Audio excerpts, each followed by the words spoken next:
Muy buenas tardes a todos. Damos inicio formal a esta segunda sesión de este Congreso de Consumo Sustentable que hemos organizado en conjunto eh, con el Espacio de Regulación de Consumo del Instituto Chileno de Derecho del Consumo y el Instituto Nacional de Jueces y Secretarios Abogados de Policía Local. En esta jornada vamos a escuchar una exposición de la doctora Erika Isler Soto de la Universidad Autónoma de Chile sobre el tema de seguridad alimentaria y cadena de comercialización de alimentos. A continuación va a exponer el magíster Felipe Fernández Ortega de la Universidad Alberto Hurtado sobre consumo sustentable e información y publicidad. Y en tercer lugar, la doctora Betty Martínez Cárdenas de la Universidad Autónoma de Chile también sobre consumo sustentable y protección del consumidor turista. Damos inicio entonces formal a esta segunda jornada y dejo con ustedes a la doctora Erika Isler Soto para que comience su tema de seguridad alimentaria y cadena de comercialización de alimentos. Súper. Gracias, Carola. Voy a compartirme a continuación mi pantalla.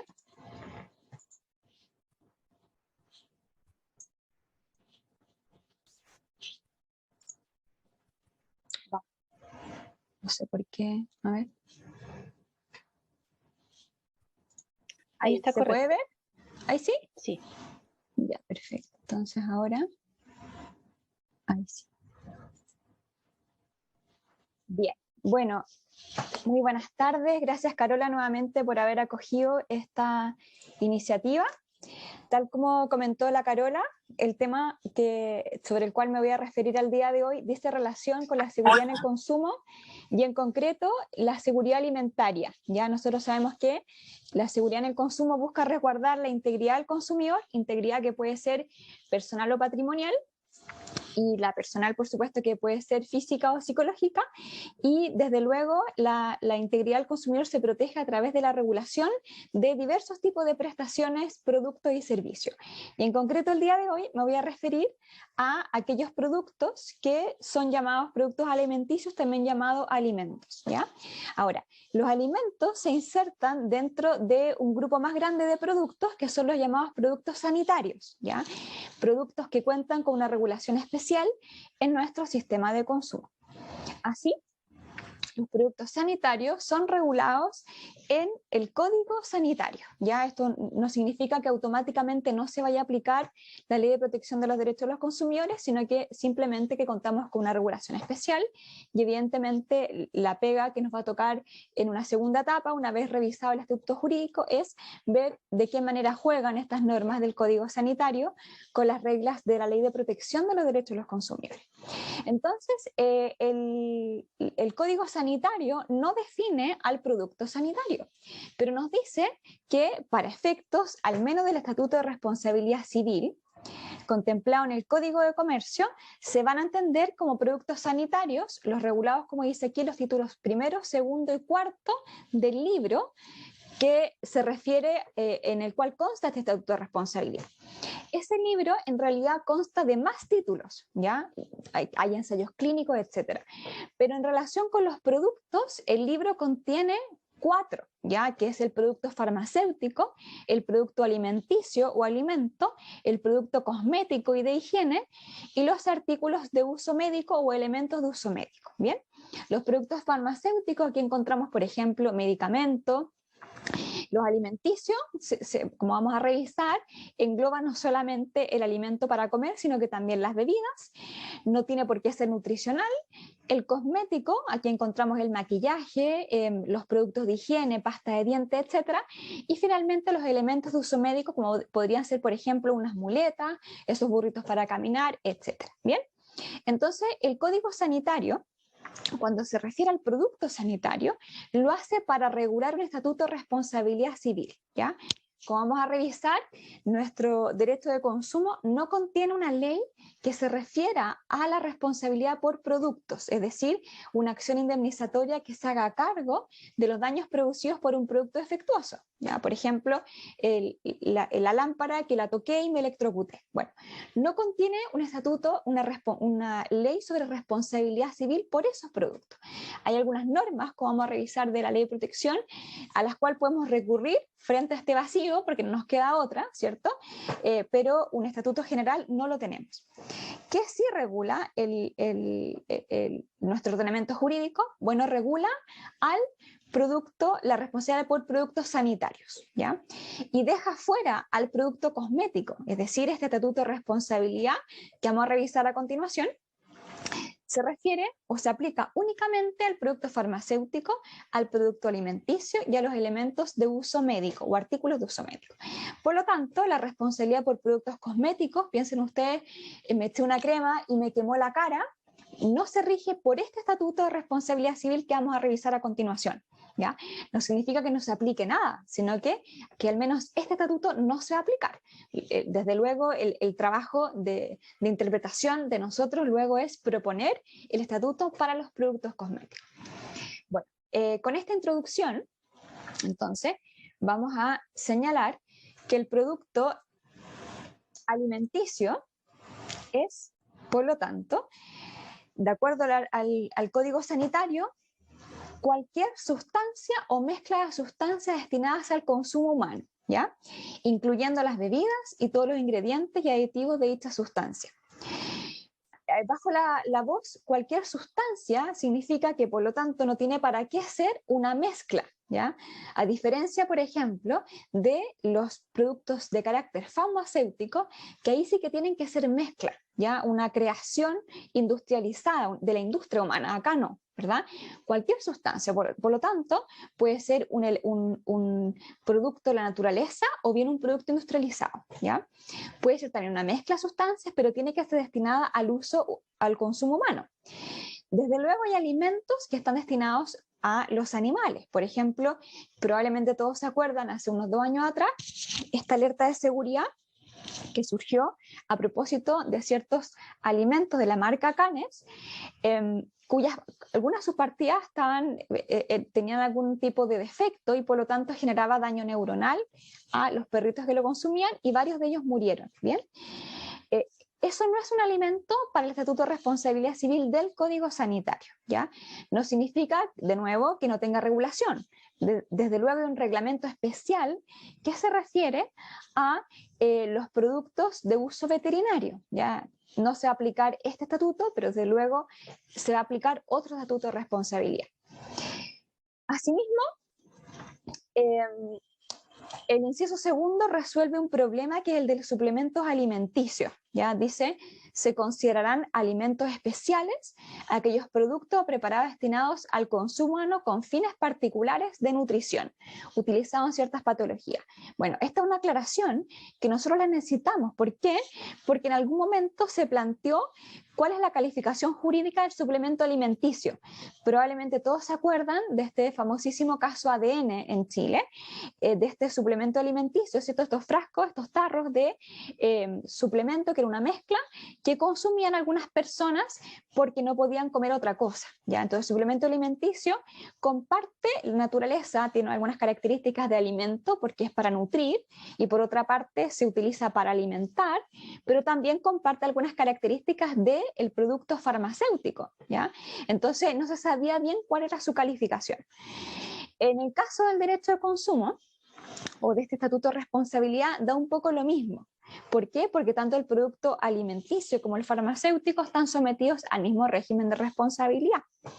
En materia penal, en cambio, no da lo mismo. De hecho, en el caso ADN hubo una disputa en el juicio penal acerca de si es que se trataba de un alimento o bien de un producto farmacéutico. En otros países, por ejemplo, como España o Alemania, sí que importa si el producto es un alimento o un producto farmacéutico para efecto de la responsabilidad civil. Porque en un caso te puedes liberar por riesgo de desarrollo y en el otro no, según como vamos a revisar en unos momentos más. Bien, entonces las características del producto alimenticio es que primero es un producto sanitario y por lo tanto no es un producto cualquiera, según vamos a enunciar en un ratito más. Es un producto que se encuentra sometido a ciertos estándares de fabricación, es decir, a ciertos deberes preventivos, y luego adicionalmente se encuentra sometido al Estatuto de Responsabilidad Civil contenido en el Código Sanitario. Asimismo, al tratarse de un producto sanitario es que se confunde la seguridad y la conformidad. Es decir, normalmente respecto a productos que no son sanitarios hay un límite bastante claro entre la calidad y la seguridad. Por ejemplo, el típico caso, la tele que no prende, hay un problema de aptitud o de calidad. La tele que me electrocuta y yo la toco es un problema de seguridad. En el caso de los productos sanitarios se confunden ambas dimensiones, porque si un alimento nos sirve para nutrir, evidentemente lo que ocurre es que genera un atentado a la seguridad en el consumo, que precisamente fue lo que pasó en el caso ADN, en estos niños, ¿cierto?, que consumían ADN, pero como no tenía potasio, finalmente devino una enfermedad que se llama hipocalemia y lamentablemente varios de ellos fallecieron. ¿Bien?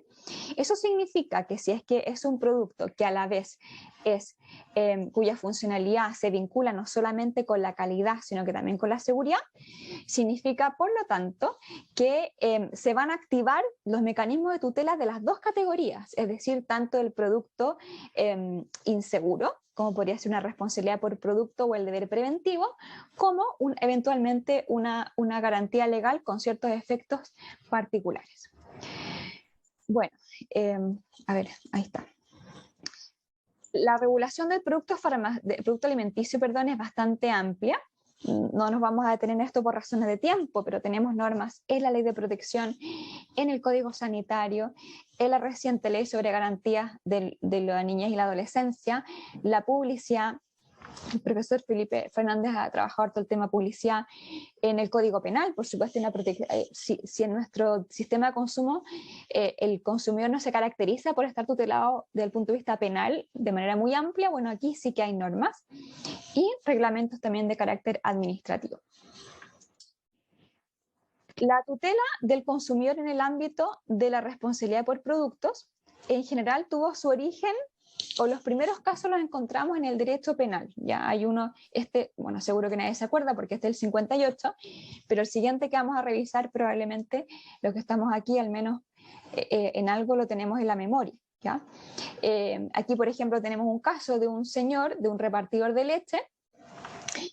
Antes se repartía leche en estos carritos, de hecho en Villarrica, los que son de Villarrica seguramente han visto todavía estos carritos repartiendo leche, y el señor repartidor se le ocurrió mezclar agua con leche, ¿ya?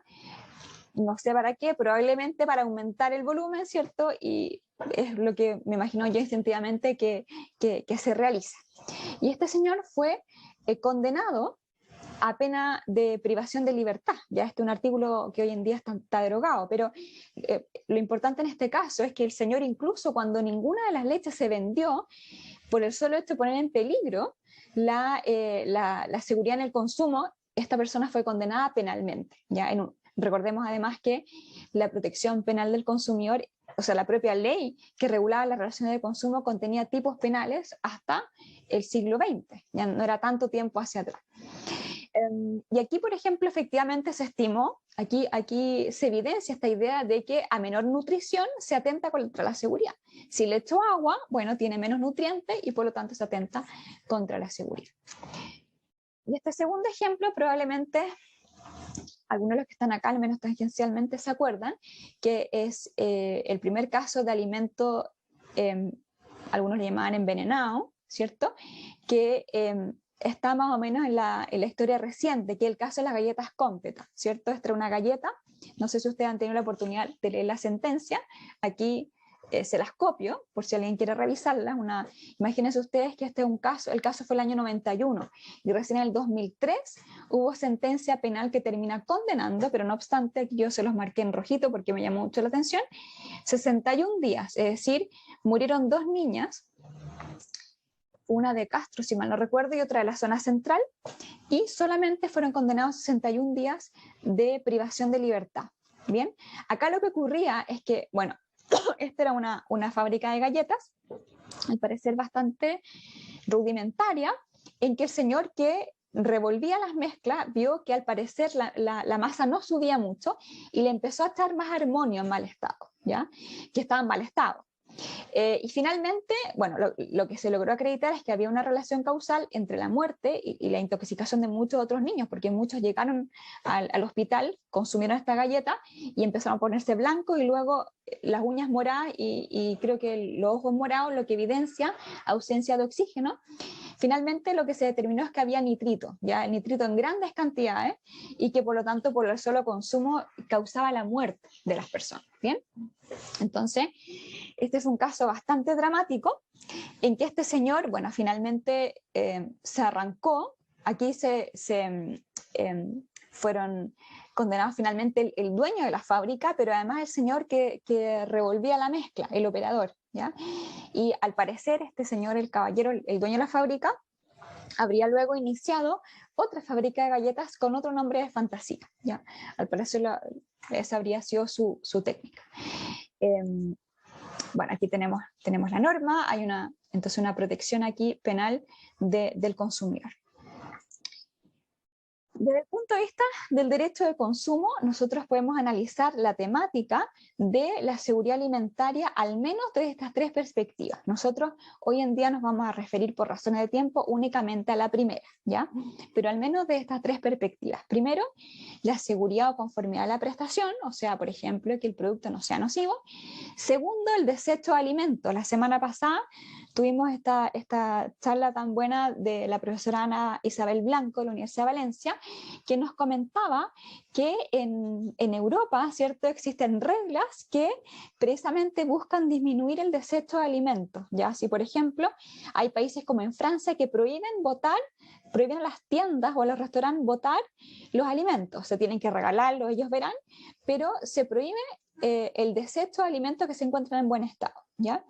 Ella nos comentaba también, por ejemplo, esta norma que exige que se ofrezca, aun cuando el consumidor no lo pida, entregarle las sobras de aquello que consume en un restaurante. Bien, en Chile todavía no tenemos reglas en este sentido, reglas del punto de vista vinculante, normativa, pero sí hay algunas buenas prácticas que se han implementado. Por ejemplo, hay una aplicación que lo que hace es juntar a todos aquellos oferentes de alimentos que, por ejemplo, tienen algunos alimentos que ya van a vencer el mismo día o los días próximos y lo ofrecen bajo una bolsa sorpresa. Entonces el consumidor accede a estos alimentos a la mitad o a un tercio del precio y es por supuesto una bolsa sorpresa, ¿verdad? Y no se bota ese alimento.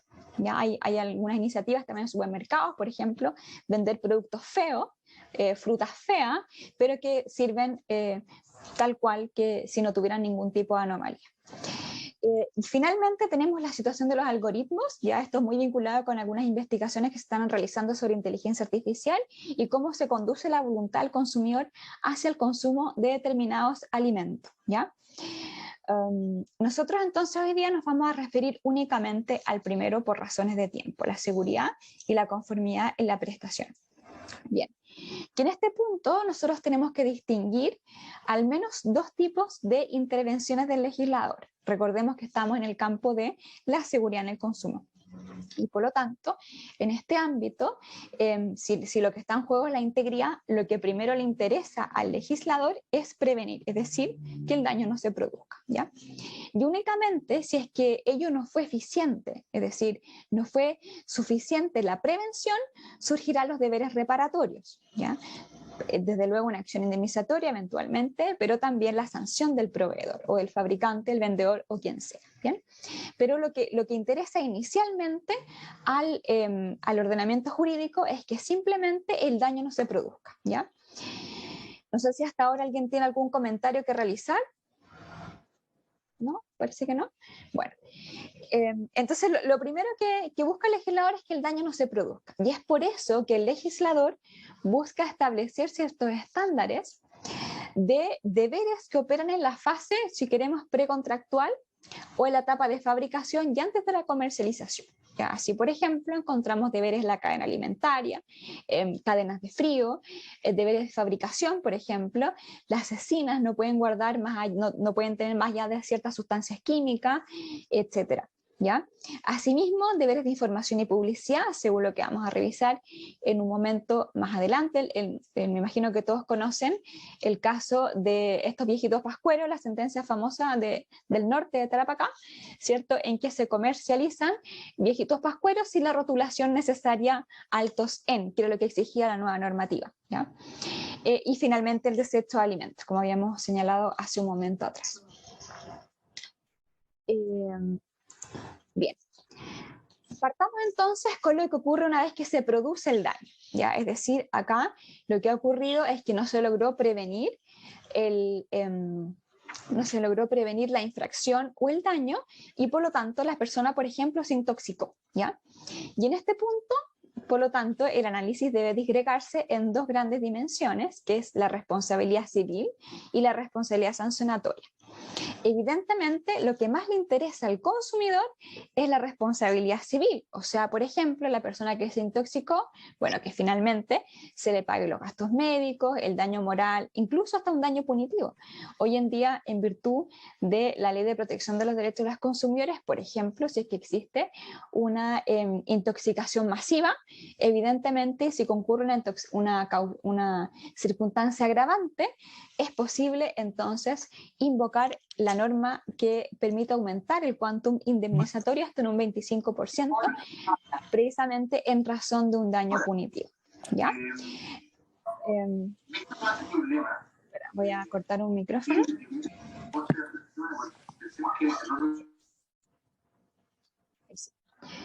Ahí está.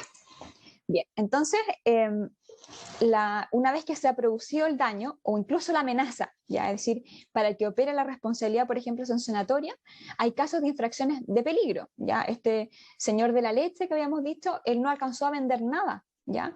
Pero el solo hecho de poner en riesgo la seguridad en el consumo, bueno, implicaba que evidentemente pudiera entonces, en ese caso había responsabilidad penal, pero en el derecho de consumo también encontramos algunas infracciones de carácter formal o también de peligro, ¿bien?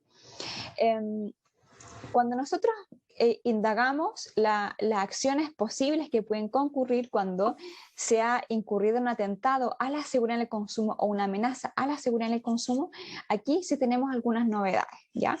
Primero, porque en cuanto a la responsabilidad civil reparatoria, si nosotros habíamos dicho que nuestro sistema de consumo no contiene un régimen general que se haga cargo de la acción indemnizatoria derivada de un producto defectuoso, ¿ya? Para el producto sanitario, o sea, alimentos, sí. Y, por supuesto, un estatuto que se encuentra contenido en el Código Sanitario, ¿ya?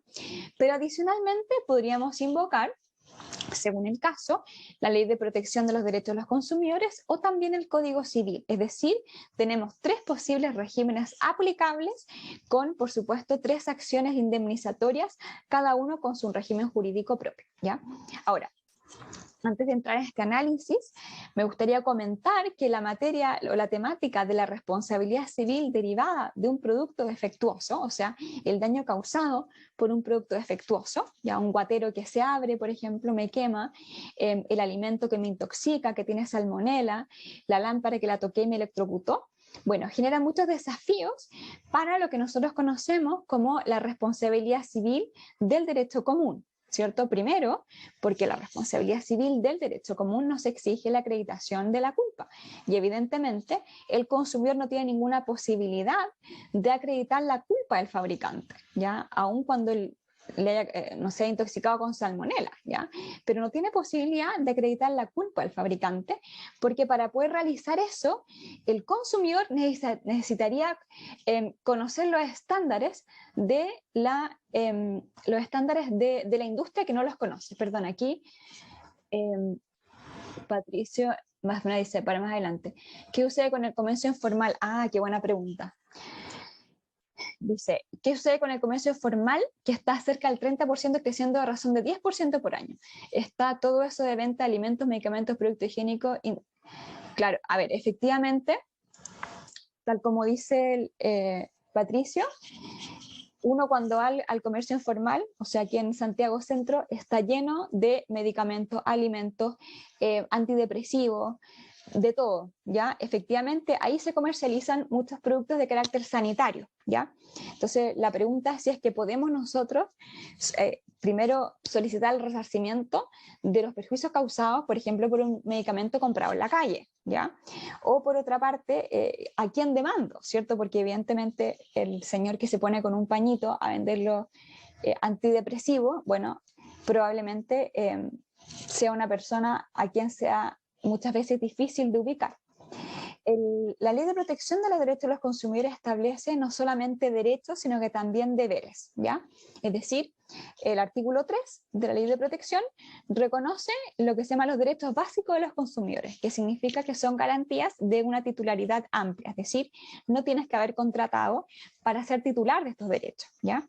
Entre ellos está el derecho a la seguridad en el consumo, la libre elección, la información, la educación, ¿ya? Estos son derechos a los cuales nosotros somos titulares aun cuando no hayamos celebrado contrato alguno con el proveedor, ¿ya?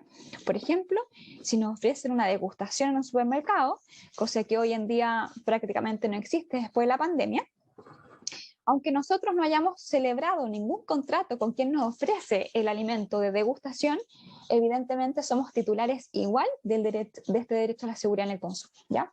Eso significa que son derechos básicos.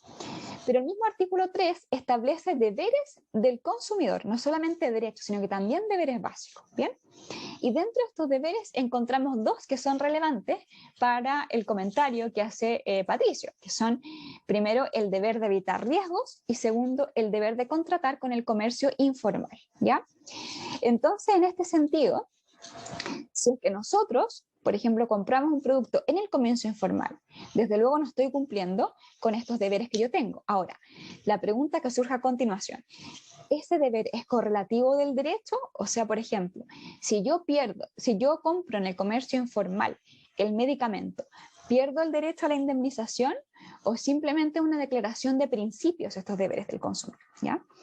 Desde mi punto de vista, cuando nosotros tomamos el régimen de responsabilidad civil frente a una ausencia de la regulación de la acción indemnizatoria, porque la ley de protección consagra, por supuesto, las acciones indemnizatorias, pero no nos da mayores reglas. Entonces nos tenemos que ir al derecho común. Y en el caso del derecho común, evidentemente, si es que el consumidor se le ocurrió comprar un producto en el comercio informal, sobre todo este tipo, que además requieren resoluciones sanitarias y algunas características especiales en la comercialización, ¿ya? Imagínense ustedes los alimentos, por supuesto que los carritos de anticucho no tienen ninguna resolución sanitaria, no tienen cadena usualmente de frío, etc. En ese caso pienso yo que puede presentarse un supuesto de culpa concurrente de la víctima, es decir, la víctima también es responsable del daño que se le ha producido, ¿bien? Entonces, en ese sentido, dependiendo del caso, por ejemplo, de qué tanta culpa tuvo el consumidor, desde el punto de vista de la responsabilidad civil, podríamos disminuir el quantum indemnizatorio o directamente suprimirlo, ¿ya? Eso no significa que el señor que está vendiendo en la calle no tenga responsabilidad sancionatoria, que ese es otro tema, porque evidentemente puede ser condenado por responsabilidad de carácter sancionatorio. A ver, dice, y falta de servicio del Estado, ¿no hay nada? Tú dices falta de servicio por falta de control, porque es masivo frente a normas, como tú dices, lo que tú dices, si podríamos demandar al Estado porque no se ha controlado el comercio informal, ¿eso? ¿Sí? Mira, habría que preguntarle a algún administrativista, no sé si hay algún administrativista por acá, ¿ya? Una cosa es que nosotros podamos aumentar la legitimidad pasiva, por ejemplo, ¿ya? Pero eso no significa que aumentando la legitimidad pasiva, por ejemplo, tengo un sujeto más a quien demandar, con otro estatuto distinto, obviamente, que no significa que le quitemos responsabilidad al tipo que está vendiendo en la calle, ¿ya? Yo personalmente creo que la falta de servicio dependerá, por ejemplo, de qué cantidad de fiscalizadores tienes disponibles, ¿ya? Hemos visto, por ejemplo, en la prensa que hay una gran cantidad de carabineros que solicitaron la baja este año, por ejemplo. ¿Qué cantidad de recursos tiene la municipalidad, por ejemplo, para contratar funcionarios fiscalizadores? ¿Ya? Yo personalmente creo que depende de eso, pero no me manejo mucho en el ámbito administrativo. Bueno, es una opinión muy, muy inicial. Bueno, Bien, entonces estos dos ámbitos de la responsabilidad, la reparatoria y la sancionatoria, ¿verdad? Buscan cosas distintas. La responsabilidad civil busca indemnizar al consumidor y la sancionatoria lo que busca es castigar al proveedor, es decir, esta función de prevención general y también especial, es decir, que ese proveedor no lo vuelva a cometer, pero también que los otros proveedores vean la eventual sanción y finalmente decidan no incurrir en esta conducta ilícita. ¿Ya? Ahora, por ejemplo, en el caso de las galletas Cómpleta, como habíamos dicho, la prevención especial pareciera ser que no funcionó muy bien porque el caballero que hizo, bueno, se acabó la galleta Cómpleta, pero armó una fábrica distinta con otro nombre de fantasía. Partamos entonces por lo primero, ¿verdad? Que es esta responsabilidad civil reparatoria. Como habíamos dicho, acá el legislador sí que se preocupa, ¿ya? Y nos otorga un estatuto de responsabilidad civil, que es el régimen del Código Sanitario. Vamos a revisar en este orden, primero el del Código Sanitario y luego en segundo término el de la Ley de Protección, que probablemente es el que ustedes deberían aplicar como jueces de policía local. ¿Bien? El régimen especial del Código Sanitario fue introducido al Código Sanitario con la reforma de la ley denominada como Ricarte-Soto, ¿ya? Que es una ley que buscó en su momento rendir un homenaje a este periodista que había luchado tanto por el reconocimiento de ciertas enfermedades especiales de alto costo, que usualmente eran enfermedades conocidas como huérfanas, es decir, que no habían tantas personas afectadas y por lo tanto había poca investigación, pero sí sabemos que había un altísimo costo en su tratamiento, ¿ya? Entonces, esta ley Ricarte-Soto, en un principio pasó un poco colado, ¿ya? Pero introduce un estatuto de responsabilidad civil que se parece bastante en ciertos aspectos al modelo europeo, ¿ya? Europa sí que tiene una directiva sobre responsabilidad por producto, ¿ya? General, independiente además de las leyes especiales sobre productos farmacéuticos o medicamentos, pero tiene una ley general, ¿bien? Y Chile toma un poco ese modelo y nos va a decir que el producto defectuoso sanitario es aquel que no ofrece la seguridad suficiente, ¿ya? La seguridad suficiente es un concepto indeterminado, un concepto válvula, como podríamos decir la moral, las buenas costumbres, el orden público, bueno, ahora tanto que se ha hablado del justo precio, el precio justo, son conceptos jurídicos indeterminados y por lo tanto el intérprete es el llamado a llenar de contenido esa noción, ¿bien? Porque uno dice, bueno, ¿qué es un producto seguro?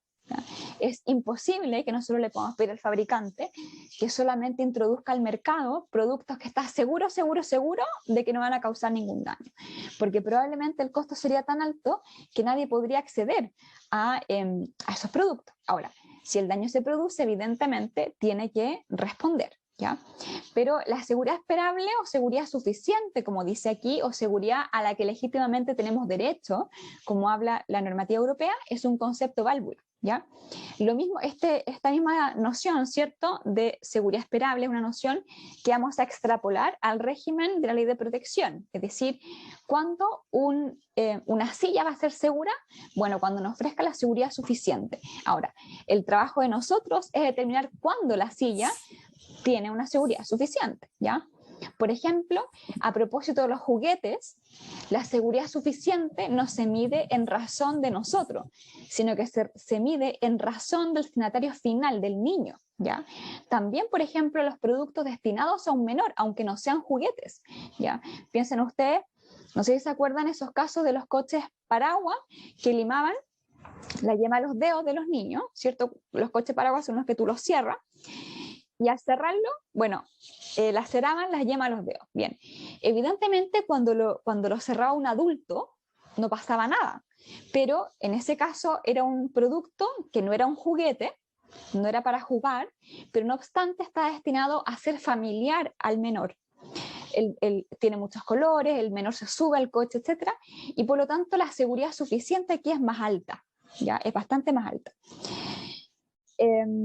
Entonces eso, ¿verdad?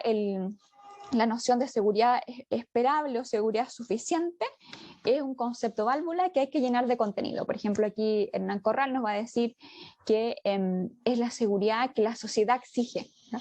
No sé si ustedes se acuerdan, hubo un caso en Temuco que, bueno, si alguien de Temuco se acordará, que era el de unas escaleras, ya en la escalera, una persona que contrató o arrendó ante, no recuerdo qué tienda de retail, 2 escaleras, ¿ya? Y evidentemente cuando tú arriendas 2 escaleras, al menos en el sur, todo el mundo sabe que es porque tú vas a amarrar las patas de la escalera para llegar más alto, ¿ya? ¿Cierto? En vez de tener una escalera, si no tienes una escalera alta, bueno, tienes 2 pequeñas, le amarras las patas y llegas más alto. Y lo que ocurrió en ese caso, si alguien se acuerda de ese juicio, fue que la persona amarró las 2 patas y se subió y se cayó, ¿ya? Entonces aquí hubo sentencias contradictorias justamente entre el juzgado de policía local y la corte, ¿verdad? Porque ¿qué es la seguridad esperable? Bueno, por ejemplo, en una de las sentencias dijo, bueno, la seguridad esperable es lo que todos conocemos y por lo tanto, si todos sabemos de que tú arriendas 2 escaleras y usualmente vas a amarrar las patas, bueno, entonces por lo tanto hay que incorporar una advertencia de seguridad, no amarrar las patas de las escaleras. ¿Ya? Pero luego, finalmente, la otra sentencia que contradice la anterior, ¿verdad? Nos va a decir, bueno, la seguridad esperable no es solamente lo que yo conozco o lo que me puedo representar, sino que la seguridad esperable también toma en cuenta la diligencia del consumidor. Y por lo tanto, si al consumidor se le ocurrió utilizar el bien para otro destino, más allá del razonable, amarrar las patas de las escaleras, evidentemente ya pierde su derecho a la tutela, ¿ya? Entonces, esta noción de producto defectuoso como producto que no ofrece la seguridad suficiente o la seguridad esperable o legítima, como se denomina en algunos casos, bueno, es una noción que no solamente nos sirve para la responsabilidad por el producto sanitario del Código Sanitario, sino que podemos extrapolarla también en las relaciones de consumo regidas por la ley de protección. ¿Ya? De hecho, el artículo 3 de la ley de protección nos habla del derecho a la seguridad en el consumo, pero nunca nos dice qué se entiende por seguridad. Por lo tanto, es una noción válvula que tenemos que llenar de contenido. Bien, muy brevemente, por razón de tiempo, quisiera referirme a algunos aspectos cortitos de este Estatuto de Responsabilidad. Primero, llama la atención que aquí ordena la indemnización de todo daño, ¿ya? Al igual que la ley de protección, pero adicionalmente dice que el consumidor tiene que probar el defecto, ¿ya? O sea, usualmente los estatutos de responsabilidad por productos son regímenes de responsabilidad objetiva, ¿ya? Porque el consumidor la verdad es que no tiene por qué o no tiene posibilidad de acreditar la culpa, ¿ya? Pero a la manera de la directiva europea, le dicen, ok, no acredites la culpa, pero acredita el defecto, ¿ya?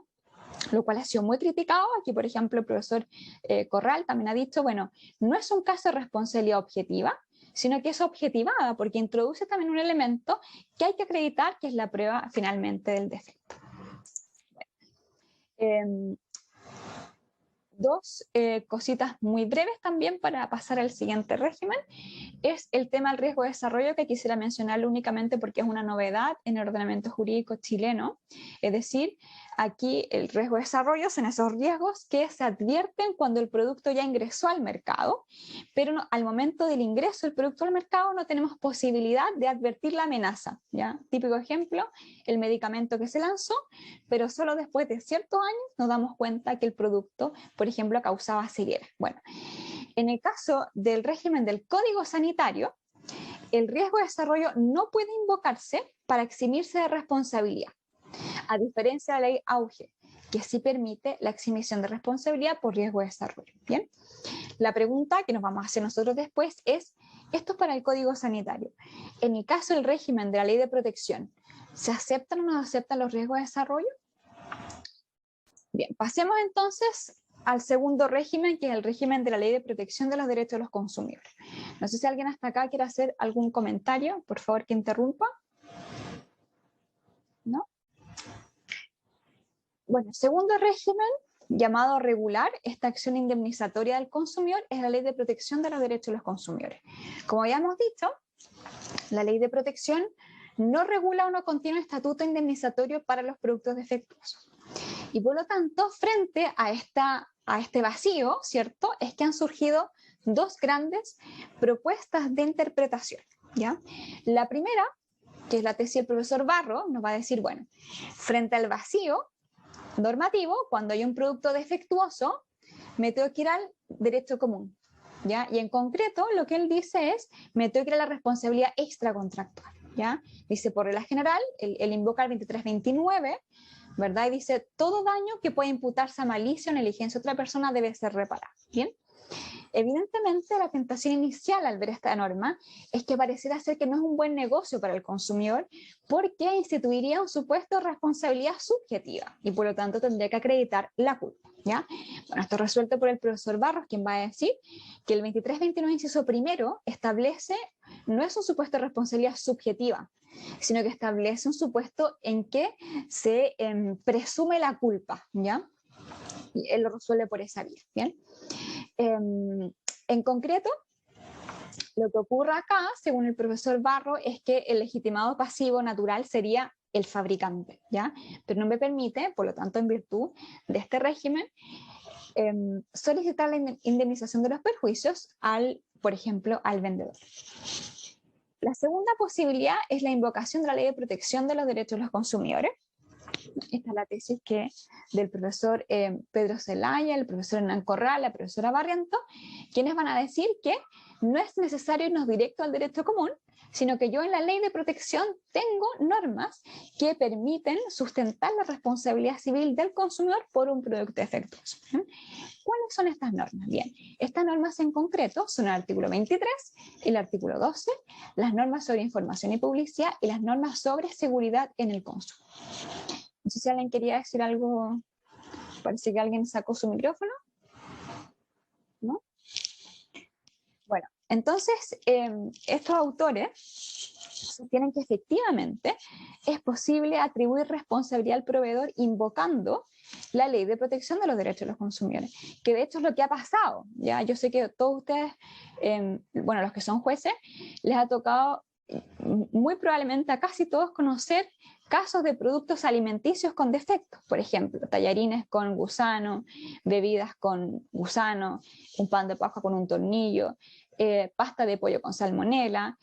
El pollo pareciera ser que el producto que más defectos tiene, pero hay muchísimos casos, muchos casos de intoxicación o incluso de infracciones formales, es decir, antes de que el consumidor finalmente consuma el bien, de seguridad en el consumo vinculada con productos alimenticios, ¿ya?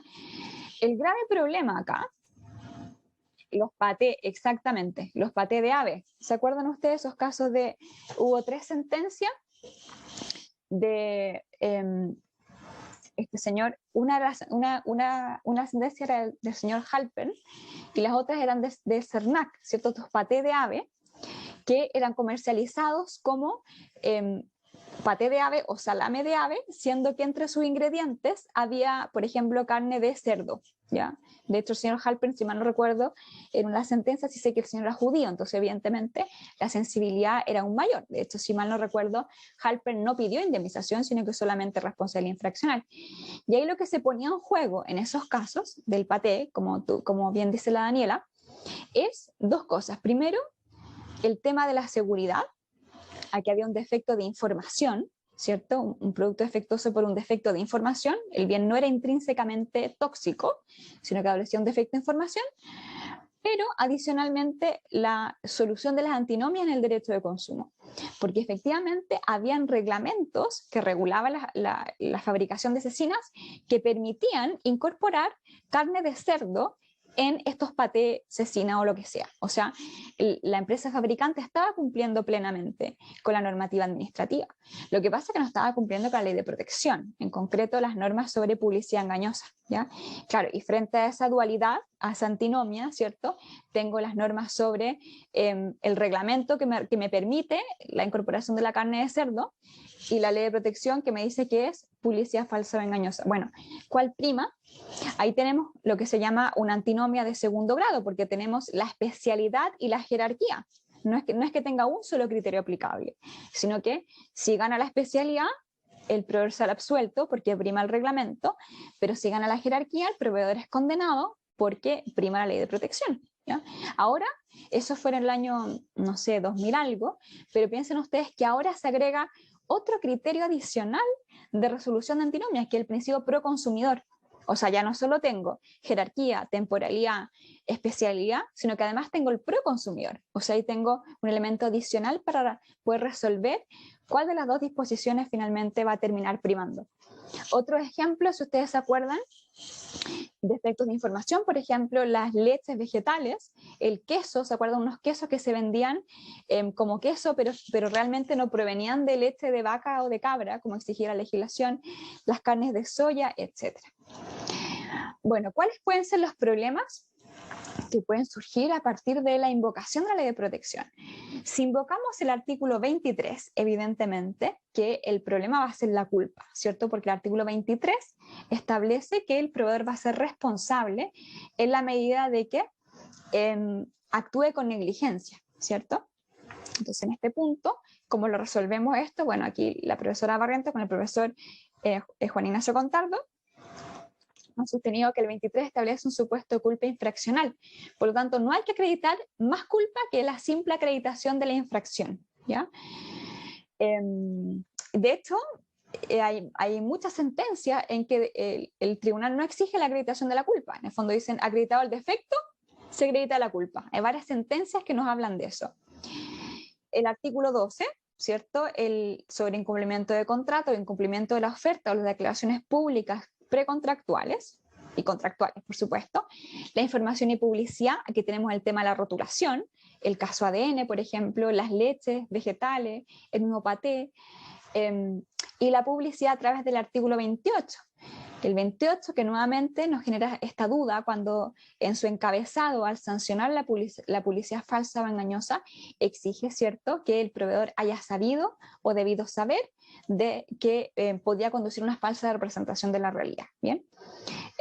Bueno, el profesor de la Masa estima que no hay un elemento subjetivo, sino que en el fondo la idea es que el proveedor o sabía del eventual engaño o debía saberlo. Y finalmente, la seguridad en el consumo, artículos 45 y siguientes, una regulación bastante fragmentaria y deficiente, valga la redundancia. Así que, bueno, estas son las normas que tenemos. Cada una tiene problemas, ninguna es ideal para regular la responsabilidad por productos, pero al menos es lo que usualmente se ha invocado. No sé si alguien tiene algún comentario hasta ahora. Aquí tenemos, por ejemplo, en cuanto a la responsabilidad sancionatoria, el caso, este fue un sumario sanitario, ¿ya? Que esta es una confitería, que se llama Confitería Paulina en Iquique, que ese fue un caso bien famoso, por eso lo traje, aunque no sea en sede de consumo, en que finalmente una vez que se dicta la normativa que exige los sellos, ¿cierto? Estos altos estos octógonos, altos en grasa, alto en sodio y alto en azúcar, ¿bien? Y entonces cuando se dicta la norma, evidentemente ya había muchos productos que no tenían estos sellos. En concreto se estaban comercializando viejitos pascueros. De hecho, la sentencia es conocida como la sentencia de los viejitos pascueros, que incluso la han comentado en revistas extranjeras. Y acá efectivamente se estimó que no obstante cualquier diligencia que pudiera tener la confitería en la comercialización, ¿cierto? Porque evidentemente no buscaba intoxicar, finalmente lo que ocurría era que esta era una infracción simplemente de carácter formal. O tiene octógonos o no tiene octógonos y punto. No había mucho que hacer, ¿ya? Si ustedes se acuerdan, en la época, en ese año que cambió justo la legislación, muchos supermercados, porque fue también, esto llegó, en el fondo, afectó a la época Navidad. Entonces, muchos supermercados lo que hicieron fue, al comercializar viejitos pascueros, los envolvieron en bolsas blancas y en la bolsa de afuera le pusieron el etiquetado. No sé si ustedes se acuerdan, ¿ya? Eso es un poco lo que pasó, ¿cierto? Para cumplir con la norma, ¿ya? Bueno, este es un sumario sanitario. Nos podemos plantear, por supuesto, si tenemos tiempo lo podemos ver más adelante, el non bis in idem, ¿cierto? Porque tenemos un sumario sanitario. Bueno, ¿qué pasa si demando después por ley de protección? Solo quisiera destacar a lo que me pareció muy interesante, que es la parte que está acá, ya en rojito. Este reglamento sanitario alimento dice que, bueno, evidentemente no se puede entonces comercializar productos altos en dirigidos a menores de 14, ¿ya? Y el producto dirigido a menores de 14 no es solamente el chocolate destinado a un menor, ¿ya? Porque uno podría decir viejito pascuero, bueno, todos comemos viejito pascuero. Alguien podría decir, este no es un producto dirigido solamente a menores de 14, sino que para todos. ¿Quién no compra viejito pascuero o los huevitos para la Pascua de Resurrección? Pero acá la normativa establece expresamente que en el fondo va a entenderse incorporado en esta infracción o en esta exigencia en la medida que tenga personajes y figuras infantiles, animaciones, dibujos animados, juguete, música, etcétera, ¿cierto? Entonces esto se cumplía evidentemente. El viejito pascuero es una imagen que llama mucho la atención de los menores de 14, ¿ya? Entonces, la idea, por supuesto, esta norma es resguardar la integridad del consumidor en el sentido de que en ese momento, no sé cómo estarán los índices ahora, pero habían altísimas tasas de obesidad, sobre todo infantil. De hecho, habían fallecido ya algunos menores haciendo gimnasia en los colegios. Entonces ahí se busca, bueno, una serie de medidas destinadas a prevenir la obesidad infantil. Aquí encontramos otra sentencia, que esta sí se encuentra dictada, esta es en sede de consumo, esta Moche Peruvian Bar, esta es una sentencia que los invito a revisarla porque tiene varios elementos interesantes, entre ellos la acreditación del defecto. Esta era una pareja que fue a comer a un restaurante peruano en el norte, no recuerdo en qué ciudad, Antofagasta, y toman unos pisco sour y unos lomos saltados, ¿ya? Y uno de esos productos tenía algún tipo de bacteria, lo que sea, salmonela finalmente, y finalmente uno de los dos, no fue los dos el que quedó intoxicado, se enferma, ¿ya? Y ahí viene la pregunta, en el fondo, ¿qué tengo que acreditar? ¿Fue el pisco sour o fue el lomo saltado? ¿Verdad? ¿Tengo que acreditar el defecto fehacientemente para poder tener derecho a tutela? Por ejemplo, ¿cómo puedo investigarlo? ¿Por qué uno se intoxicó y el otro no? Por ejemplo, otro elemento que entraba en el análisis, ¿qué tanto tiempo después de comer estos alimentos te sentiste mal? ¿Por qué no podía haber sido otro alimento que tú consumiste entre medio? Tú ya te habías ido para la casa, ¿ya? Entonces aquí, en el fondo, contribuye a la determinación de la carga de la prueba. Bueno, ahora ustedes tienen la herramienta de la carga dinámica, que en esa época no existía, ¿cierto? Cuando ocurrieron los hechos. De la carga dinámica, aunque sabemos nosotros que genera muchas dificultades en la aplicación, pero tiene un elemento adicional para poder distribuir la carga de la prueba en un caso de un alimento defectuoso. Sabemos que es muy difícil acreditar. Después, bueno, aquí vamos un poquito más rápido porque ya estamos un poquito pasados en el tiempo. Estas harinas, esto es lo que me pareció interesante, es que en este caso, de nuevo, en la acreditación del defecto, que es un elemento muy, muy difícil, ¿cierto? El criterio de la Corte fue, si había pasado poquito tiempo entre la adquisición y la descomposición, en este caso de harina, era porque el defecto venía de origen, ¿ya? Son elementos que se utilizan para acreditar no la culpa, porque la culpa, en general existe una cierta tendencia a no exigir la acreditación de la culpa, pero sí el defecto, ¿ya? La temporalidad es un elemento que surge en reiteradas ocasiones. El caso ADN, CERNAC con Brown Medical, aquí también el CERNAC lo que hace es invocar el artículo 29 de rotulación, ¿ya? ¿Por qué? Porque no tenía el potasio que decía en la etiqueta, ¿ya? Alguien podría decir, bueno, ¿y por qué se fue por la rotulación y no por otra infracción, como el 23, por ejemplo? Porque evidentemente murieron niños. ¿O por qué no se fue por la seguridad en el consumo? Yo me imagino, probablemente, porque el artículo 29 es una infracción formal. O sea, basta con acreditar de que no hay concordancia entre el contenido y la rotulación. Aquí no hay culpa en ningún momento, no se exige culpa para nada. Si hay discordancia, se incurre entonces en infracción. Carola, no sé cómo vamos, estamos un poco pasados, ¿no?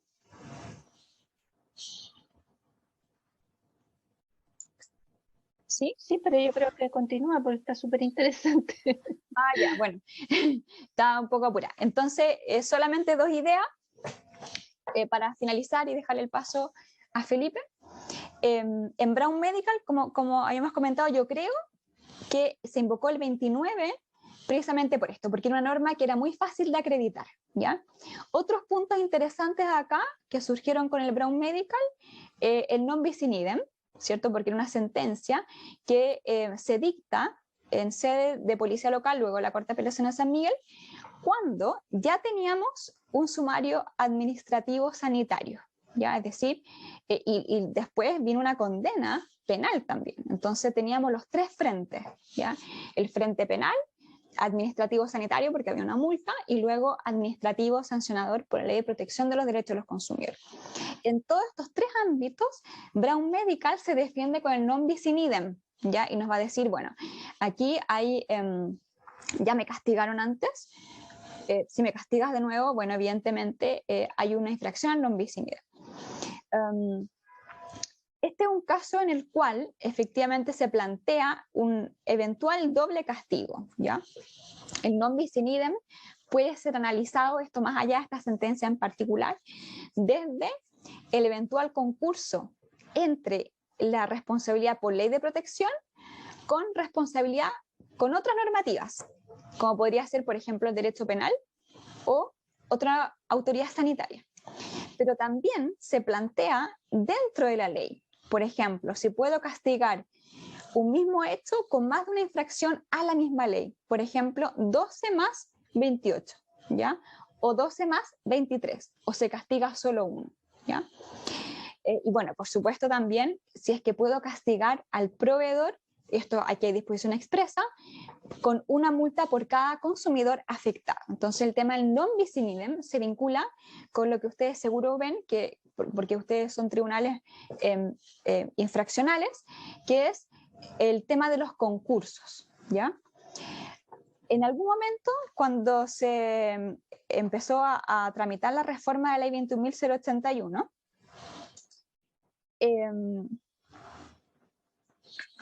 21.081 se pensó en incorporar una regla que se refiriera expresamente al non bis in idem y que resolviera de una buena vez esta cuestión de si es posible o no castigar más de una vez una misma conducta, ¿ya? Finalmente se sacó. ¿Por qué? Porque eso iba asociado a la posibilidad de que el CERNAC sancionara. Eso se sacó y por lo tanto también se sacó la norma del non bis in idem, ¿bien? Entonces nos quedamos nuevamente con la duda. Revisando sentencias, en este caso, por supuesto que en todos lados le fue mal al proveedor y por lo tanto en todos lados el tribunal estimó de que el non bis in idem se debe cumplir, por supuesto, con tres requisitos, que son tres requisitos de identidad. La identidad de hechos, que era el mismo, identidad de sujetos, que era el mismo, al menos en este caso el sanitario con el consumidor, pero lo que podía en el fondo fallar es la identidad de causa de pedir, ¿ya? Porque acá, de hecho en concreto, la Corte de Apelación de San Miguel dijo, tenemos las dos primeras identidades, pero la tercera no está, porque en un caso, en el sumario sanitario, lo que hay es una infracción al reglamento sanitario que tiene un bien jurídico protegido y lo que busca finalmente es la salubridad de la población, y en cambio acá lo que se busca es un deber de rotulación, por lo tanto no hay non bis in idem. Incluso la Corte de Apelación de San Miguel llegó a decir que si los órganos que conocen del asunto son distintos, entonces no hay identidad en causa de pedir, ¿ya? No obstante, aquí encontré algunas otras sentencias que son más antiguas, pero que se las voy a dejar, les puedo dejar con la Carola este PowerPoint, que se refieren a esto, ¿ya? En que efectivamente hay tribunales que absuelven en lo infraccional. Cuando ya ha habido una sentencia administrativa previa, ¿ya? Por ejemplo aquí, daños en artefactos por alza de voltaje, se absuelve, ¿ya? Lo mismo. Después, pelo una hamburguesa, no sé si a alguien le tocó, hasta JPL de Talcahuano. CERNAC con copelia por rotulado de chocolate suizo, ¿ya? 2013. Hipermercados huérfanos, pelo en queso laminado. Claro, cuando ha habido una condena ya sanitaria, se absuelve también en consumo. Esto, a ver, son algunas sentencias, no les digo que tenga que ser así, pero es lo que he podido encontrar. Pero adicionalmente, encontramos otras en que también es coherente con la autonomía de la acción civil, en que absuelven en lo infraccional, porque ya fue castigado, pero el JPL accede a la acción civil, porque es autónoma, ya, o sea, el consumidor le da su indemnización, pero en lo infraccional lo absuelve. Aquí, por ejemplo, café, bueno, este es un caso famosísimo de Concepción, ¿cierto? Que establece, nos propone la autonomía de la prescripción. Pollo con salmonela, vinagre en mal estado, pollo en mal estado nuevamente y pollo en mal estado. Como les decía, el pollo pareciera ser que es el producto más peligroso cuando no es comercializado de una manera adecuada. Bien, no sé si alguien tiene algún comentario que realizar. ¿No? Bueno, entonces por razones de tiempo vamos a quedar hasta aquí, pero bueno, si tienen preguntas, obviamente yo me quedo hasta el final. Hay muchos temas involucrados con la temática de la seguridad alimentaria y los alimentos defectuosos, así que ningún problema de que podamos seguirlo comentando más adelante. Así que dejo el paso a la siguiente exposición. Muchas gracias. Gracias, Erika. Bueno, a continuación va a exponer el magíster don Felipe Fernández Ortega de la Universidad Alberto Hurtado sobre el tema consumo sustentable e información y publicidad. Vamos a escuchar esta exposición y a continuación vamos a hacer un break, yo creo, de unos 10 minutos para continuar con la última exposición de la profesora Betty Martínez. Gracias. Muchas gracias, Carola. Muchas gracias, Erika, por la invitación. Primera cosa, ¿no? Un gusto estar aquí con ustedes. Como decía Carola, mi presentación va a tratar sobre la sustentabilidad, la información y la publicidad, y le agregué un calificativo especial, que es la publicidad medioambiental. Y solo hacer, antes de comenzar, una pequeña aclaración, y es que gran parte de lo que voy a exponer en esta presentación se basa en un artículo que escribí en coautoría con la profesora Judith Schonsteiner acerca de los comentarios al artículo 28 letra F, que está en prensa este texto, pero quisiera hacer esa aclaración primero. Vamos conversando entonces de lo que nos convoca. Hay 3 palabras en este título que son interesantes de tener presente. La primera es sustentabilidad, la segunda es información y la tercera es publicidad. Y son conceptos que nos van a ir acompañando durante toda esta presentación y que nos conviene tener a la vista para efectos de ir integrando determinadas soluciones jurídicas durante el transcurso de esta presentación. Y cuando hablamos de sustentabilidad, hablamos principalmente de 3 conceptos, de una relación que existe entre 3 conceptos en realidad. Primero la economía, el segundo el medio ambiente y el tercero la sociedad. Y en realidad lo que nos interesa en materia de consumo es cómo esta sustentabilidad aparece en el mercado y afecta o no, o influye, mejor dicho, las decisiones de compra de los consumidores. Y principalmente por tratarse de un aspecto importante, que ya lo vamos a conversar también, aparecen cuestiones asociadas a las reglas de información. Ustedes saben, es un derecho irrenunciable de los consumidores y que implica, por al menos, ¿no?, que sea información veraz y oportuna, y son 2 calificativos que en esta materia van a tener una particular relevancia también. Y todo esto, que es la sustentabilidad de parte de los proveedores, aparece hoy en día como una herramienta particularmente frecuente en la publicidad de los proveedores, a través de este mecanismo de comunicación conforme al cual nos intentan informar y persuadir para que compremos un determinado producto o contratemos un determinado servicio. Hoy en día las empresas se están asociando a esta idea de sustentabilidad y no es poco frecuente ver campañas incluso hoy en día en televisión en que determinadas empresas de retail venden determinada imagen asociada a la sustentabilidad. Y eso va a tener repercusiones jurídicamente, que son algunas de las que vamos a estudiar, y les voy a intentar proponer una interpretación a propósito de una norma en específico que nos va a poder ayudar en este sentido.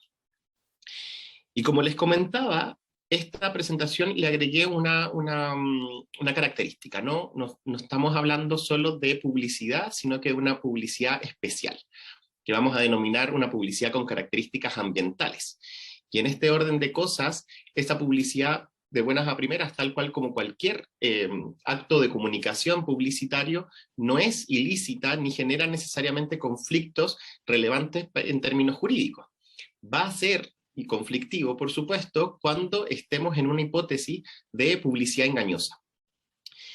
¿Y de qué hablamos en estos casos? Entonces, de que se haga creer a través de la publicidad a los consumidores que se está comprando un bien o contratando un determinado servicio que cumple ahora con características especiales, que vamos a denominar medioambientales, pero el conflicto surge cuando estas no existen, o bien no hubiera evidencia de que efectivamente estas están presentes en el producto o en la contratación del servicio que estamos realizando. Se trata entonces de una hipótesis especial de publicidad engañosa, que tiene distintas nomenclaturas. Nosotros en la versión español, ¿no?, la vamos a conocer como publicidad comercial con apelación medioambiental. En el fondo, una empresa, el conflicto que se nos va a suscitar es que una empresa utilice referencias medioambientales para promover sus bienes o la contratación de sus servicios como si se tratara de una cualidad especial, aun cuando en realidad la única finalidad que tiene esa publicidad no es tener un compromiso con el medio ambiente ni con ninguna otra característica de sustentabilidad, sino que simplemente se pretenden satisfacer fines comerciales o de imagen. Y de ahí que se empieza a generar un conflicto. Por eso entonces se trata de una especie de publicidad engañosa en específico. Y esta cuestión es relevante y probablemente, y espero que con el tiempo vayan conociendo de estas causas en sus respectivos tribunales, a quienes sean jueces y juezas, porque los estudios, las encuestas, muestran un ascenso importante en las cifras a propósito de la importancia que los consumidores otorgan a los productos con estas características medioambientales, ¿no? Es decir, no solo ya le interesa al consumidor que comprar una botella de agua, sino que además ahora le interesa que esa botella de agua, por ejemplo, sea reciclable, o bien que esté confeccionada, ¿no?, esa botella con determinados productos que tengan menor impacto en el medio ambiente. Hay un estudio reciente de Mercado Libre, ustedes conocerán esta empresa, que informó que más de 4,3 millones de usuarios compraron más de 7,3 millones de productos que se catalogaron como sustentables o de impacto positivo en América Latina. En este informe se especifica que en el caso de Chile, las ventas sobre estos productos han aumentado sobre un 597%. Es decir, las compras de los consumidores están siendo influenciadas directamente por características especiales de estos productos.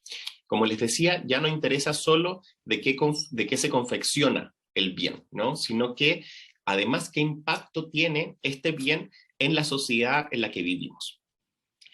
Hay otro estudio que aparece también indicado acá, que muestra, eso sí, una pequeña contradicción en el comportamiento de los consumidores.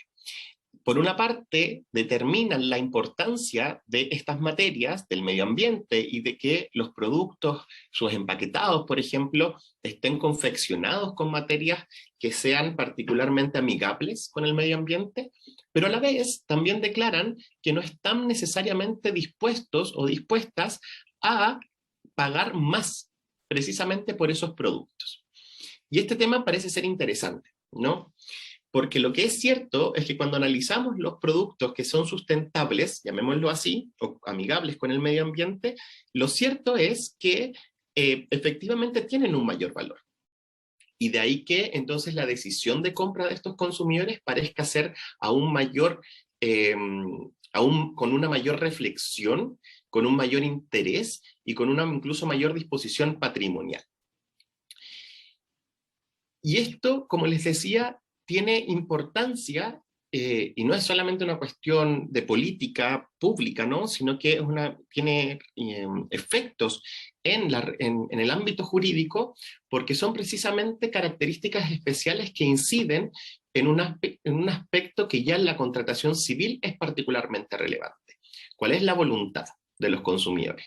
Hay un problema que se va a generar o que va a incidir en la formación del consentimiento. Por otra parte, se va a generar información equívoca en el mercado, ¿no?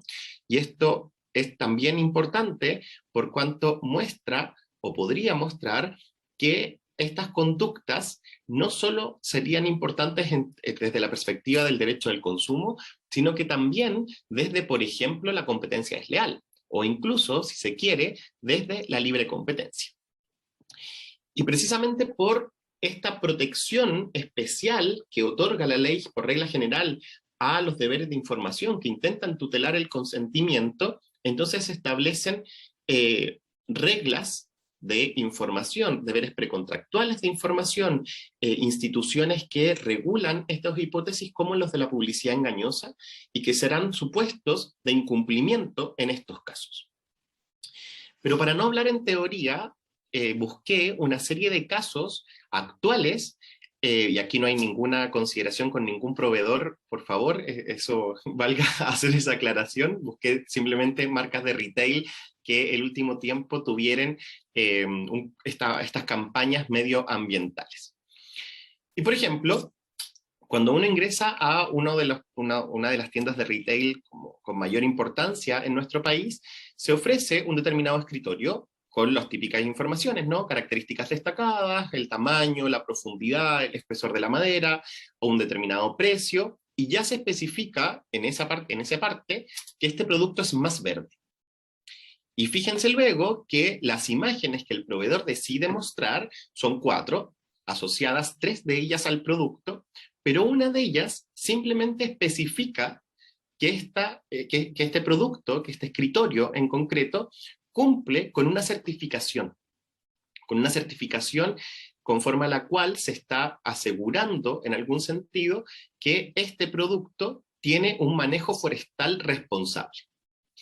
Y aquí ya aparece un elemento que deberíamos ir teniendo presente a lo largo de esta presentación, por cuanto no solo aparece el logo, y eso es relevante, no solo está el sello, FSC, Bosques para Todos para Siempre, sino que además el proveedor en este caso especificó qué consiste, en qué alcance tiene que este producto en concreto cuente con esta certificación, informando entonces a los proveedores, o sea, a los consumidores, perdón, acerca de esta característica especial.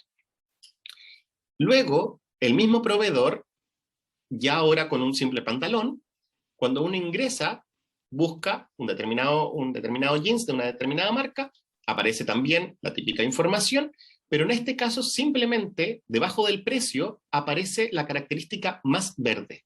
Pero en ningún otro apartado del sitio web se especifica qué significa que este producto sea más verde. Está confeccionado con menos materiales específicos que dañan el medio ambiente, se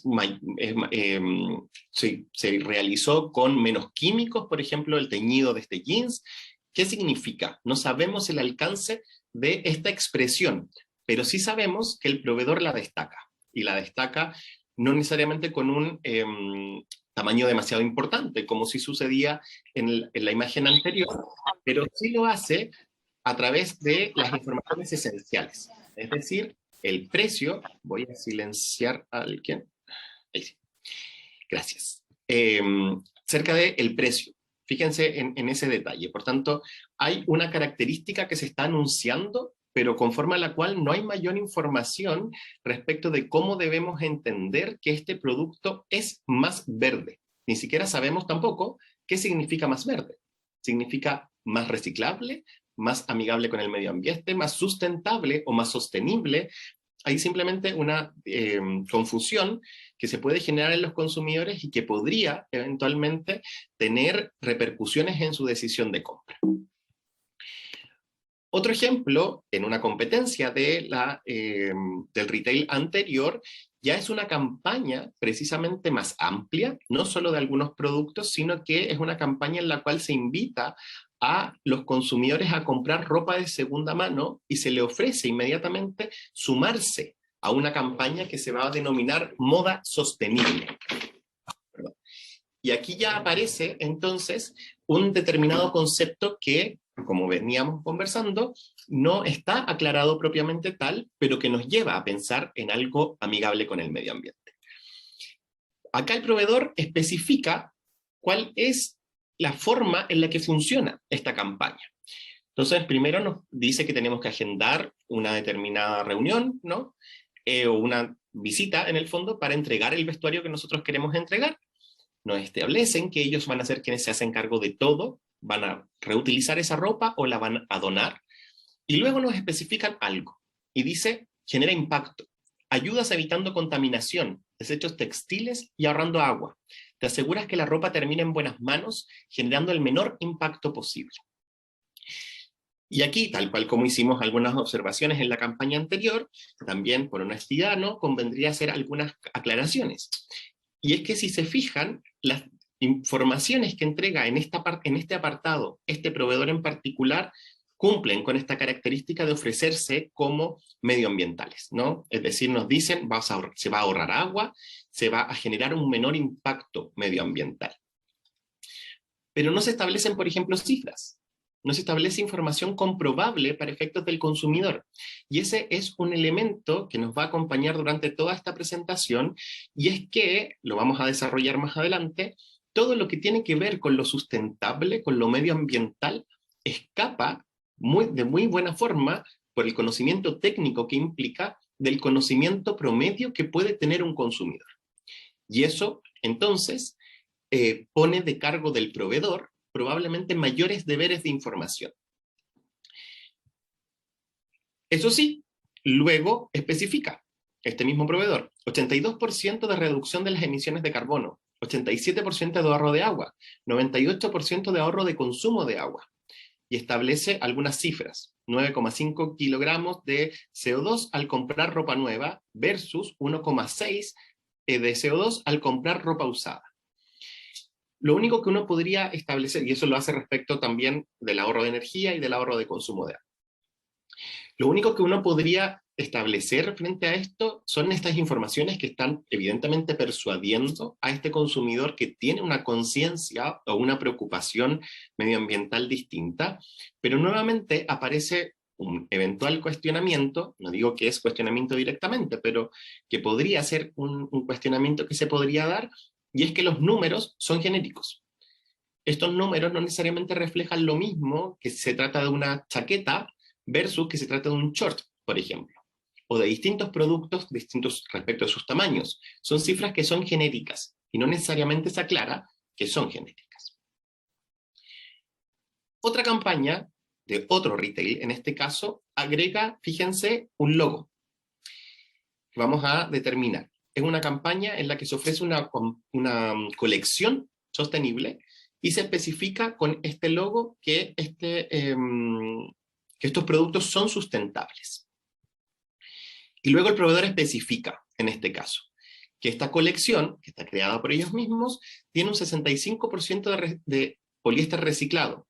Pero ahora fíjense en el detalle. Está confeccionada desde un 25 hasta un 65. Ya aparecen diferencias en la información que nuevamente el consumidor no tiene cómo comprobar, y son afirmaciones ambiguas que eventualmente podrían producir un supuesto de publicidad engañosa, toda vez que se está generando una falsa representación en el consumidor. Un 25% versus un 65% parece ser un porcentaje particularmente distinto en un caso o en otro. O luego se agregan otros sellos, también el mismo que aparecía en el caso del retail primero, que es el sello de FSC, que aparece a propósito de la gestión responsable de los bosques. Y probablemente a cualquier consumidor le surgiría la duda de qué relación tiene esa certificación cuando se trata de un jeans, en circunstancia que lo que está comprando, en circunstancia que lo que está comprando es un jeans, versus cuando está comprando un escritorio que efectivamente tiene material de madera. Entonces, la pregunta que surge es, ¿qué intención tiene el proveedor al ofrecer, al destacar en su publicidad estas certificaciones conforme a las cuales no necesariamente queda claro cuál es el impacto que tienen en el producto en específico que se está llevando el consumidor? Y si estos son los supuestos de hecho, y hay muchísimos más por cuestiones de tiempo y no aburrirles, por supuesto, no los traigo a colación, pero estos supuestos de hecho ya son frecuentes en nuestro medio. Hasta hace 2 años esta situación no era la misma, y cuando intentaba dar una clase como esta tenía que usar ejemplos europeos o estadounidenses. Hoy en día la situación en Chile es distinta y ha mejorado, o ha cambiado, mejor dicho, desde la pandemia. Hay mucho enfoque en estos cambios sustentables. Y la pregunta es entonces cómo nos protegemos o cómo nos protege el ordenamiento jurídico chileno o distintos instrumentos frente a este tipo de supuestos, que ya decíamos podrían configurar un supuesto de publicidad engañosa. Y tendríamos tres instrumentos, llamémoslo así.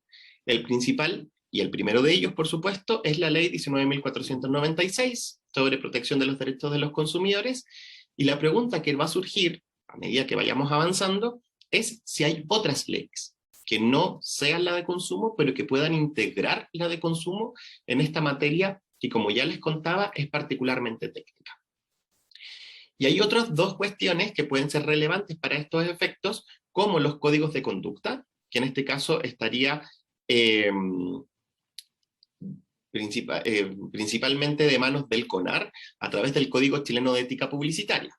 Es cierto que este instrumento para ustedes como jueces y juezas no es para nada vinculante, pero regula esta institución con mayor detalle incluso que la ley de consumo, de manera tal que pueden sacar parámetros interpretativos respecto de ciertas expresiones que la ley o el ordenamiento jurídico chileno no necesariamente ha otorgado. Y por último, también tenemos, además hay una serie de normativas, pero por otro lado, otro instrumento que tenemos son las directrices interpretativas del CERNAC, a través de su nueva facultad de interpretación en materia de publicidad. Y acá esto también es importante. La profesora Erika Isler ha dicho que estas circulares interpretativas pueden funcionar como un instrumento de soft law, ¿no? Que evidentemente no son vinculantes para ustedes como jueces y juezas, pero que sí podrían ser parámetros interpretativos que podrían ayudar a una determinada solución jurídica. Y actualmente hay un proyecto de ley que ingresó hace muy poco tiempo, el 31 de mayo de 2022, a la Cámara de Diputados, que pretende precisamente sancionar este tipo de conductas. Lo llaman lavado verde de imagen, es decir, esta idea de promoverse con un compromiso medioambiental en circunstancias que lo único que se pretende son ganancias económicas, pero sin tener en realidad un compromiso sustentable dentro de la actividad.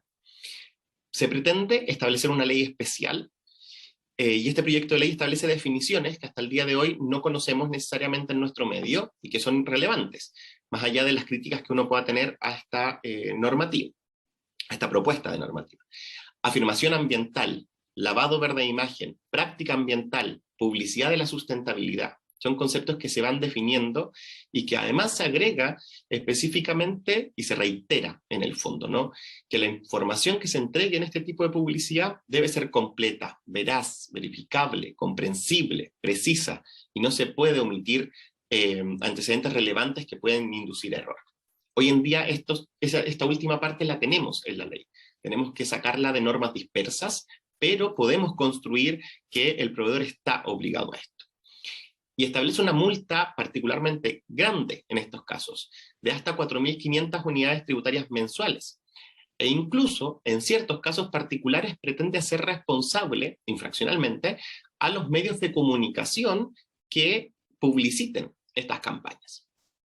Y adicionalmente, este proyecto de ley pretende modificar la ley de consumo agregando literales específicos o especificaciones más bien, por ejemplo, en el artículo 28 o en el artículo donde se consagra la cesación o las medidas de rectificación de la publicidad. Entonces, ¿cuál es el problema jurídico al que nos vemos enfrentados ante un supuesto como este? Y es el genérico, en el fondo, de la publicidad engañosa. Nuestro problema jurídico es que tenemos información equívoca en el mercado y que se está alterando con ello, de forma injusta, el comportamiento del consumidor. Por tanto, tenemos que verificar, frente a estos casos, qué tipo de reglas serán aplicables para efectivamente intentar sancionar o no al proveedor que incurra en estas conductas. Y lo vamos a separar en dos grupos.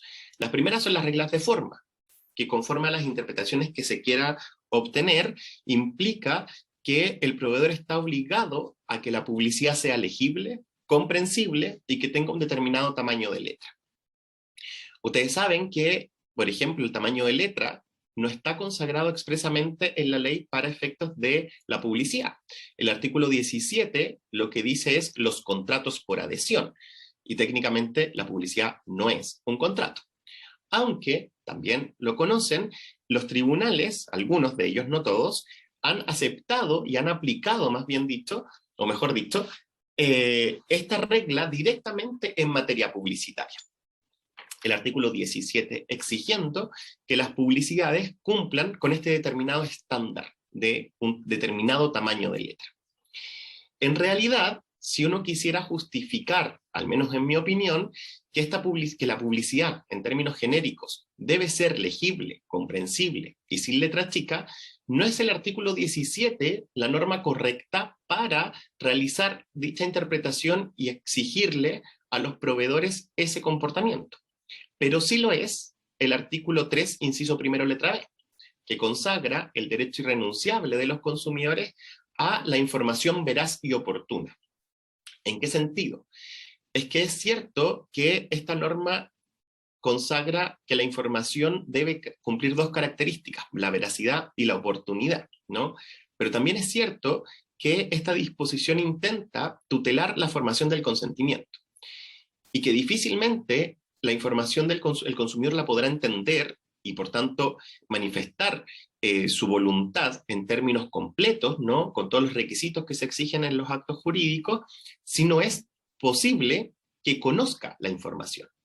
Por tanto, deberíamos separar el ámbito de aplicación de esa disposición e incluir que dentro del derecho a la información veraz y oportuna se integran determinados deberes que no solo tienen que ver con el fondo de la información, sino también con la forma, simplemente porque en algún sentido se trata de dos pasos, ¿no? ¿Cómo voy a poder analizar la veracidad de la información si es que antes ni siquiera la pude leer? Y eso se aplicará para legibilidad, se aplicará para comprensión o se aplicará para tamaño de letra. Y además, por supuesto, con este concepto indeterminado que siempre integra el derecho a propósito de la buena fe. Pareciera ser que también podríamos incorporar o justificar que los proveedores están obligados a entregar la información con estas características especiales. Y si esto es genérico, aplica por regla general a la publicidad, volvamos a recordar que en materia de publicidad medioambiental, esto parece ser aún más, parece ser que tiene un mayor impacto. ¿En qué sentido? Y es que, como les decía, esta información es particularmente técnica. Es una información que probablemente incluso quienes estamos presentes en esta sala o están escuchando esta presentación no necesariamente conocen.